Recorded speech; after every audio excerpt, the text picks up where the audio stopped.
Otep à tous, bien-aimés frères et sœurs. Je vous ai parlé depuis la semaine dernière de l'accord stratégique entre l'Iran, la Russie et la Chine qui va bouleverser le Moyen-Orient et le Proche-Orient et qui va bouleverser le monde. Parce que si l'Occident perd cette zone, si l'Occident perd le contrôle de cette zone, j'allais dire, son influence dans cette zone, ben, la chute de l'Occident va se précipiter. L'empire occidental va continuer à chuter. Ça va être chuté plus rapidement. Parce que personne ne peut arrêter ça. Je vous dis déjà d'avance, personne ne peut arrêter la fin d'un empire. Personne. Alors, qu'est-ce qui se passe? La réponse à cet accord stratégique, c'est que les Occidentaux ont décidé d'aller plus loin. Le cessez-le-feu de Donald Trump, c'est ce que vous êtes en train de voir qui est en train de venir. C'est ce que Poutine avait compris. Poutine a dit, moi je ne cède pas. Il n'y aura pas de cessez-le-feu. Il n'y aura pas de cessez-le-feu. Parce que en cas de cessez-le-feu, vous allez armer encore l'Ukraine pour que la guerre puisse continuer. Et c'est ce qu'on est en train de voir aujourd'hui avec Israël. Les Occidentaux, la solution pour eux, c'est en finir avec l'Iran et puis dominer encore plus la sous-région. Or, ce qu'ils oublient, c'est que même les pays arabes, là, quand ils ont vu l'échec de la frappe de Trump, hein, l'échec, c'est un échec total. Hein, on ne vous dit pas ça, mais c'est un échec total. Je dis bien total. Les pays arabes ont vu ça, ils ont dit, ces gens-là, ils sont plus forts. Maintenant, chacun se le sauve qui peut. Ils sont en train de se chercher. Ne vous leurrez pas. Les déclarations diplomatiques qu'ils font là, c'est rien du tout. Rien du tout. Rien. Je dis bien rien. Rien du tout. Vous savez pourquoi? Parce qu'ils savent qu'ils ne sont pas en sécurité. Si Israël, qui était bien protégé, le fils aîné, les accords d'Abraham, là, c'est pour protéger Israël. On dit à tous les pays arabes, vous devez être bien avec lui. Allez, tendez-lui la main. Faites allégeance. Mettez-vous à genoux devant lui. Ils ont fait. Mais lui, là, on le tape aussi. Avec un seul pays. Mais là, que ceux-là sont maintenant avec, il est maintenant avec les Russes et les Chinois. Vous allez faire quoi? La troisième GM est en train de venir par là-bas. Les amis. Les autres se préparent aussi. Hein. Ne vous en faites pas, ils se préparent. Netanyahou portera la lourde responsabilité d'avoir détruit ou fait disparaître un pays. Parce que les pays arabes qui sont autour, là, quand ça va vraiment tonner, il n'y aura aucun qui va tolérer encore les Américains. Donc les Américains auront un combat d'abord sur le terrain, et puis ils auront un combat avec l'Iran et les alliés de l'Iran. Et vous croyez qu'ils vont s'en sortir? Ils n'ont plus d'argent, les amis. Donc, je disais, la réponse des États-Unis et des pays de l'OTAN, c'est de renforcer, d'équiper encore Israël. De donner à Netanyahou encore plus d'armes pour faire ce qu'il a commencé à faire. Ça, c'est leur réponse. Vous voyez comment ils se sont assis. La réunion de l'OTAN, là, c'était ça. C'est pour ça que Zelensky ne devrait pas assister à cette réunion.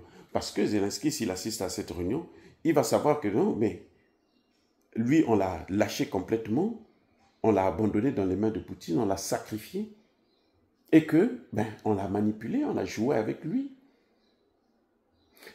Cette guerre qu'ils auraient voulu avoir en Ukraine, ils sont en train de l'obtenir maintenant en Iran. Comment vous allez... Ça dit qu'au moment où nous parlons là, c'est des cargos qui vont vers Tel Aviv. Des cargos. Tous les jours, ça part, ça revient, ça part, ça revient. Donc ça va, ça dépose, ça revient. Ces cargos-là peuvent contenir plusieurs dizaines de camions, de véhicules militaires, des blindés et autres, des chars, des ceci. Ça peut, on peut amener ça par bateau, ça va prendre 1 mois, c'est trop long. Donc on met ça, et puis tout le temps les avions. Donc, on fait des grosses dépenses pour aller vers une guerre qui est déjà perdue d'avance. Alors que ce qu'on devrait faire aujourd'hui pour Israël, c'est reconstruire ce qui a été détruit. Le Mossad est par terre. Le ministère des Affaires étrangères de l'Intérieur est par terre. Le port d'Haïfa est par terre. Les raffineries, ils sont par terre. Mais il faut maintenant reconstruire. L'Iran, de son côté, avec les Russes et les Chinois, qu'est-ce qu'ils font? On lance le chemin de fer. Ça va créer des emplois pour les jeunes. Ça va créer beaucoup d'emplois pour les jeunes.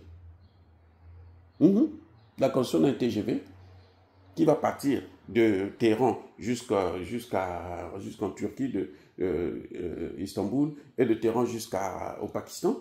Mais écoutez, c'est des emplois qui vont être créés sur la ligne. C'est incroyable. Et entre-temps, ils n'ont pas négligé le côté militaire. Hein, parce que maintenant, ils ont maintenant les S-400. Oui. Donc, les Occidentaux, je vous ai dit, quand un empire est en déclin, il fait toujours la guerre.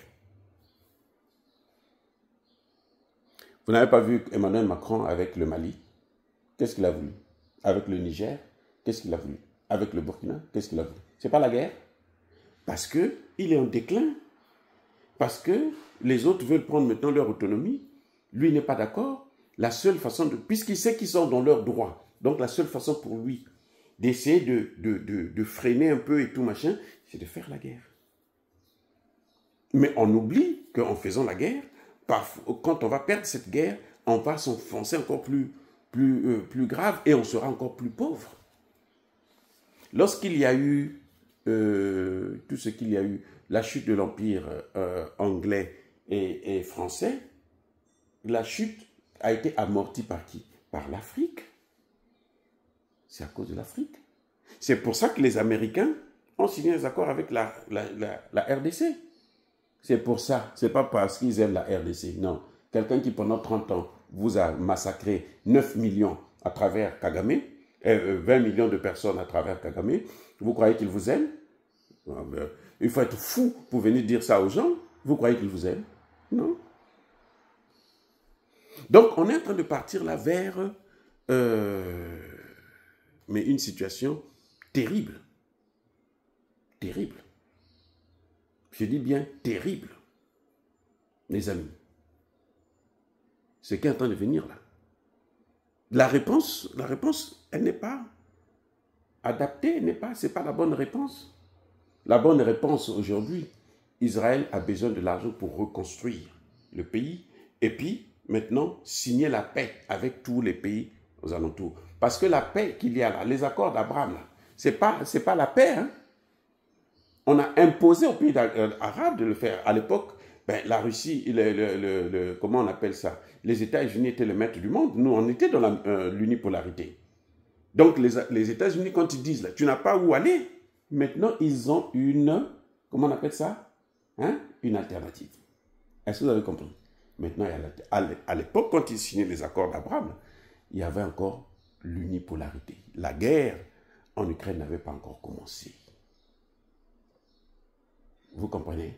Maintenant, là, il n'y a plus l'unipolarité. Les États-Unis ne sont plus les maîtres du monde.